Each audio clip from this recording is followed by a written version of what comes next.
ఏ శుభకార్యానికైనా శుభారంభం. నమస్తే, నేను విజయ్. టీడీపీలో అంటే ఇటీవల చూస్తే గడిచినటువంటి 2 రోజుల నుంచి కూడా చాలామంది నాయకులందరూ కూడా నారా లోకేష్ని డిప్యూటీ సీఎం చేయాలంటూ కూడా డిమాండ్ చేస్తున్నారు. సాక్షాత్తు చంద్రబాబు నాయుడు ముందే కొంతమంది నాయకులు కూడా మాట్లాడడం జరిగింది. అయితే టీడీపీలో ఈ డిమాండ్ ఎందుకు పెరుగుతుంది, దీని గురించి డిస్కస్ చేద్దాం. మనతో పాటు లైవ్ కాల్లో ఉన్నారు సీనియర్ జర్నలిస్ట్ విక్రమ్ గారు. విక్రమ్ గారు నమస్తే. నమస్కారం అండి. గత కొన్ని రోజుల నుంచి అంటే కడపలో మనం మైదుకూరు సభలో చూసిన తర్వాత త్రిపులార్ మాట్లాడారు, సోమిరెడ్డి మాట్లాడారు, చాలామంది నాయకులు, ఇప్పుడు వర్మ గారు కూడా పిఠాపురంలో మాట్లాడారు. ఎందుకని ఈ డిమాండ్ పెరుగుతుంది, దీనికి కారణాలు ఏంటి? అంటే ఇటీవల తిరుపతి ఇన్సిడెంట్ జరిగినప్పుడు పవన్ కళ్యాణ్ గారు అక్కడికి వెళ్ళి అక్కడ అంటే చైర్మన్ గారిని, టీటీడీ చైర్మన్, ఈఓ అట్లానే జేఓ వీళ్ళందరినీ కూడా క్షమాపణలు కోరమని అడగటం అనేటువంటిది జరిగిందండి. అది దానికి సంబంధించి ఒక వార్తాపత్రికలో కమ్యూనికేషన్ గ్యాప్ జరిగిందనేటువంటిది ఒకటి వినపడింది. అది అందులో ఎంత వాస్తవం ఉందనేది మనకు తెలియదు. అప్పటి నుంచి ఏంటంటే on par with Pawan Kalyan గారితో లోకేష్ గారు కూడా ఉంటే బాగుంటుంది అనేది టీడీపీ శ్రేణుల్లో వినిపిస్తున్నది. అక్కడి నుంచి మీరు అన్నట్టుగా కడప లో జరిగినటువంటి బహిరంగ సభలో వాళ్ళ పార్టీ నాయకుడు అంటే జిల్లా అధ్యక్షుడు, అదేవిధంగా అక్కడ స్థానిక ఎమ్మెల్యే గారి భర్త అయినటువంటి శ్రీనివాసరెడ్డి గారు, ఆయన పాలిట్ బ్యూరో మెంబర్ కూడా, ఆయన ఫస్ట్ రైజ్ చేశాడు ఈ అంశాన్ని. నారా లోకేష్ గారిని ఉప ముఖ్యమంత్రిని చేయాలి అని చంద్రబాబు గారి సమక్షంలో చెప్పటం, దరిమిలా మిగతా నాయకులు కూడా మీరు అన్నట్టుగా రఘురామకృష్ణరాజు గారు కావచ్చు, అదేవిధంగా వర్మ గారు, లేటెస్ట్గా సోమిరెడ్డి చంద్రమోహన్ రెడ్డి గారు, వీళ్ళందరూ కూడా డిమాండ్ చేస్తున్నారు. అంటే బహుశా ప్రోటోకాల్ విషయంలో నారా లోకేష్ గారికి కూడా అదే ఈక్వల్ ఇంపార్టెన్స్ ఇవ్వాలి, అదేవిధంగా ఆయనకి ఎక్కడా కూడా ఎటువంటి లోపం జరగకుండా ఉండాలనేటువంటిది తెలుగుదేశం పార్టీ శ్రేణుల్లో మనోగతంలాగా కనిపిస్తుంది. అందులో తప్పేమీ లేదు అది, ఎందుకంటే తెలుగుదేశంలో నంబర్ 2లో ఉన్నాడు లోకేష్ గారు. కాబట్టి వాళ్ళ పార్టీ శ్రేణులు సహజంగానే ఆయనకి కొంత గౌరవాన్ని కోరుకుంటాయి. అందులో ఉప ముఖ్యమంత్రి అనేటువంటిది మనకు తెలుసు, రాజ్యాంగంలో ఎక్కడ లేదు. అది జనరల్గా ఏంటంటే ఒక గౌరవంగా పరిగణిస్తారు. అంటే నంబర్ 2 పొజిషన్లో ఉన్నారు అనేటువంటిది, గవర్నమెంట్లో ఆయన నంబర్ 2 పొజిషన్లో ఉన్నారు అనేటువంటిది అందరూ అనుకుంటారు. కానీ గత వైఎస్ఆర్సీపీ ప్రభుత్వంలో ఏమైందంటే ఆ ఉప ముఖ్యమంత్రులు కూడా ఎటువంటి గౌరవం లేకుండా పోయింది. ఎందుకంటే 5 ఉప ముఖ్యమంత్రులు చేశాడు ఆయన. ఆ పదవిని అంటే డైల్యూట్ చేశారు ఆయన, ఎవరు, జగన్మోహన్ రెడ్డి గారు.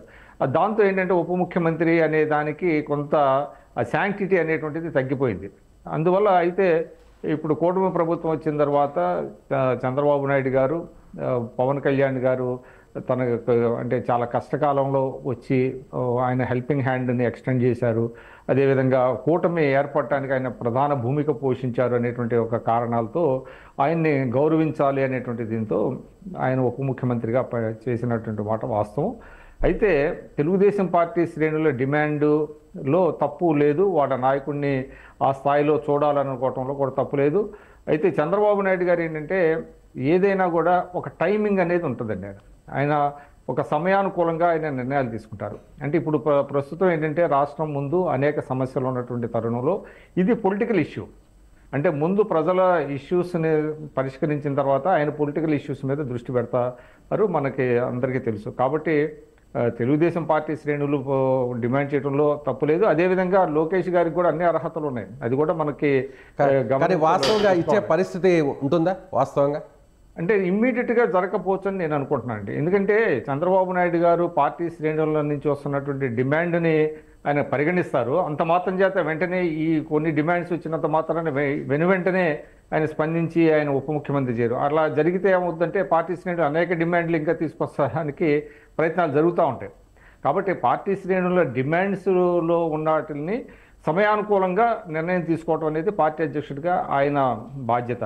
కాబట్టి ఏ మహానాడులోనూ అట్లాగా, లేదంటే తర్వాత మళ్ళీ మంత్రివర్గ విస్తరణ జరిగినప్పుడు అట్లా తీసుకునేటువంటి అవకాశం ఉంది. కానీ ఇమ్మీడియట్గా అయితే ఆయన తీసుకుంటారని నేనైతే అనుకోను. ఎందుకంటే పార్టీ శ్రేణుల డిమాండ్ని పరిగణలోకి తీసుకోవాల్సిన బాధ్యత అధ్యక్షుడిగా ఆయనకు ఉన్నప్పటికీ కూడా దానికి తగినటువంటి సమయం, టైమింగ్ అనేది చాలా ఇంపార్టెంట్ అండి రాజకీయాల్లో. ఇప్పుడు ఏమవుతుందంటే వెంటనే ఆయన్ని ఉప ముఖ్యమంత్రి చేస్తే కొంత రాంగ్ సిగ్నల్స్ కూడా వెళ్ళేటువంటి అవకాశం ఉంటుంది. అది లేనిపోని అస్త్రాలు ప్రతిపక్షానికి ఇచ్చినట్టుగా ఉంటుంది. అందువల్ల వాళ్ళు ఇప్పటి వరకు కూడా పవన్ కళ్యాణ్ గారు కావచ్చు, లోకేష్ గారు కావచ్చు, చంద్రబాబు నాయుడు గారు వీళ్ళందరూ కూడా చాలా సమన్వయంతో కలిసి పనిచేస్తున్నటువంటి పరిస్థితిలో లేనిపోని ఇది వివాదాలకి ఆయన తావిచ్చే విధంగా వ్యవహరిస్తారని అయితే నేను అనుకోను. అయితే లోకేష్ గారికి మాత్రం ఖచ్చితంగా ఉప ముఖ్యమంత్రిగా అయ్యేందుకు అర్హతలు అన్నీ ఉన్నాయి. ఎందుకంటే ఆయన 2009 నుంచి రాజకీయాల్లో ఉన్నారు. మనందరికీ తెలుసు ఆయన మొట్టమొదటిసారిగా ఆ పార్టీ సభ్యత్వం ఎవరైతే తీసుకుంటారో ఆ పార్టీ సభ్యత్వం తీసుకున్న వాళ్ళకి ఒక జీవిత బీమా ఇవ్వాలి అనేటువంటి ఒక ప్రతిపాదన దేశంలో మొట్టమొదటిసారిగా చేసినటువంటి వ్యక్తి. ఇవాళ అన్ని రాజకీయ పార్టీలు కూడా దాన్ని అనుసరిస్తున్నాయి. ఇటీవల వాళ్ళ సభ్యత్వం 1 కోటి సభ్యత్వాలు దాటింది. అదేవిధంగా సభ్యత్వం తీసుకున్న వారికి 5 లక్షల రూపాయల బీమా ఇస్తున్నారు.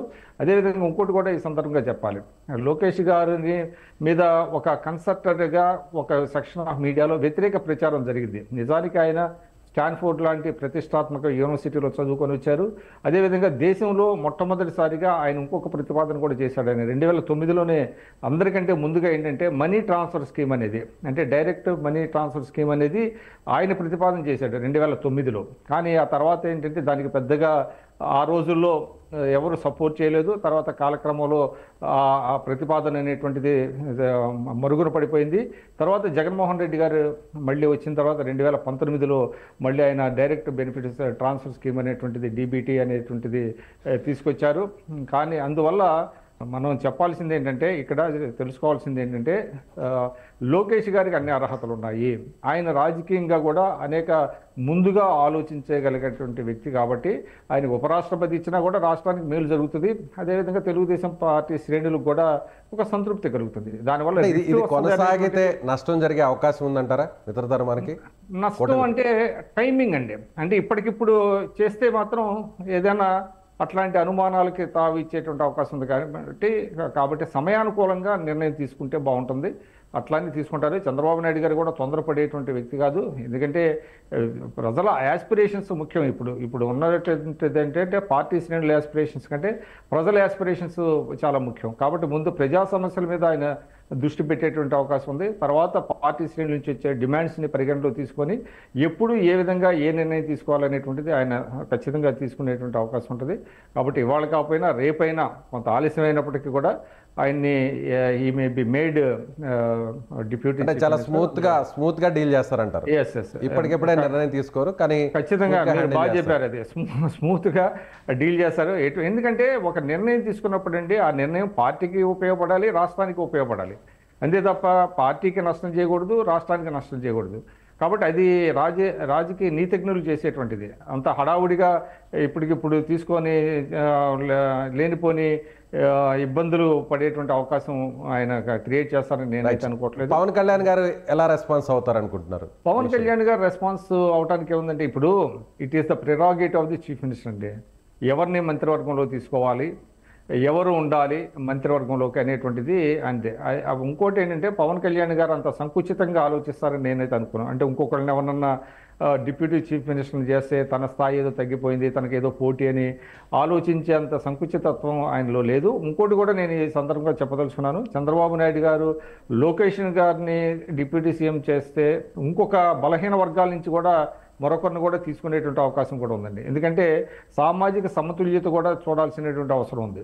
మంత్రివర్గ కూర్పులో కావచ్చు, అది ఉప ముఖ్యమంత్రుల్లో కావచ్చు, ఇద్దరు ఉప ముఖ్యమంత్రులు కూడా అగ్ర కులస్తులు ఉంటే అది మళ్ళీ తప్పుడు సంకేతాలు వెళ్ళేటువంటి అవకాశం ఉంటుంది. కాబట్టి నేను అనుకోవటం మరొకరిని అంటే ముగ్గురిని పెట్టేటువంటి అవకాశం, అంటే మరో ఇద్దరిని తీసుకునేటువంటి అవకాశం, అది కూడా బలహీన వర్గాల నుంచి ఎవరినైనా ఒక మహిళ. జనసేన ఇప్పటికీ ఆల్రెడీ జనసేన కార్యకర్తలు కూడా పదే సీఎం అని పిలుస్తుంటారు. సో డిప్యూటీ సీఎం నెంబర్ 2గా ఉన్నారు కాబట్టి సాటిస్ఫై అయ్యారు. సో ప్రతి ఆఫీస్లో కూడా గవర్నమెంట్ ఆఫీస్లో చంద్రబాబు నాయుడుతో పాటు పవన్ కళ్యాణ్ ఫోటోను కూడా ఉంచారు. ఇప్పుడు డిప్యూటీ సీఎంని మళ్ళీ లొకేషన్ చేస్తే ఆ పరిస్థితి ఉంటుందా? అప్పుడు లోకేష్ ఫోటో కూడా పెడతారా గవర్నమెంట్ ఆఫీస్లో? అంటే ఇదండి, ఇప్పుడు ఒకటండి, పార్టీ శ్రేణులు పార్టీ కార్యకర్తల అభిప్రాయాలను పరిగణలోకి తీసుకోవాల్సినటువంటి బాధ్యత పార్టీ అధ్యక్షులుగా అందరి మీద ఉంటుంది, ఏ పార్టీలోనే ఉంటుంది. అంత మాత్రం చేత ప్రతి డిమాండ్కి తలొగ్గాల్సినటువంటి అవసరం ఉండదు. అందులో ఏది సముచితంగా ఉంటుంది, ఏది పార్టీకి ఉపయోగపడుతుంది, ఏది రాష్ట్రానికి ఉపయోగపడుతుంది అనేటువంటిది చూడాలి. అందువల్ల ఇవాళ జనసేన కార్యకర్తలకు కూడా వచ్చేటువంటి ఇబ్బంది ఏమి ఉండదు.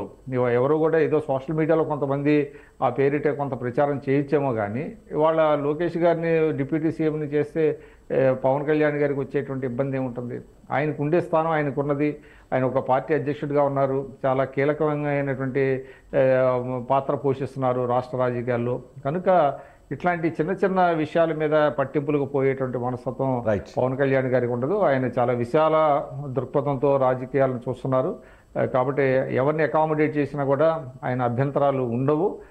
ఏదైనా సోషల్ మీడియాలో మీరు అన్నట్టుగా అక్కడక్కడ కొన్ని ఉన్నా కూడా అవి సరి చేసుకొని అందరూ కూడా వెళ్ళేటువంటి అవకాశం ఉంటుంది తప్ప ప్రతిపక్షానికి అవకాశం ఇచ్చేటువంటి అవకాశం అయితే లేదండి. రైట్ అండి. థ్యాంక్ యూ విక్రమ్ గారు. ఇది సీనియర్ జర్నలిస్ట్ విక్రమ్ గారు చెప్తున్నట్టుగా ఖచ్చితంగా పవన్ కళ్యాణ్ దూకుడుగా వ్యవహరించడం వల్లే తెలుగుదేశం పార్టీలో కొందరు నాయకులు ఇలా మాట్లాడుతున్నారు. అయితే ఈ విషయంలో చంద్రబాబు నాయుడు చాలా సున్నితంగా వ్యవహరించబోతున్నారు. వెంటనే కార్యకర్తల డిమాండ్కు తగ్గట్టుగానే వెంటనే ఇప్పటికిప్పుడు ఈ నిర్ణయం తీసుకోకపోయినా భవిష్యత్తులో ఈ నిర్ణయం మీద ఒక ఆలోచన చేసే అవకాశం లేకపోలేదని ఆయన చెప్తున్నారు. Thank you so much.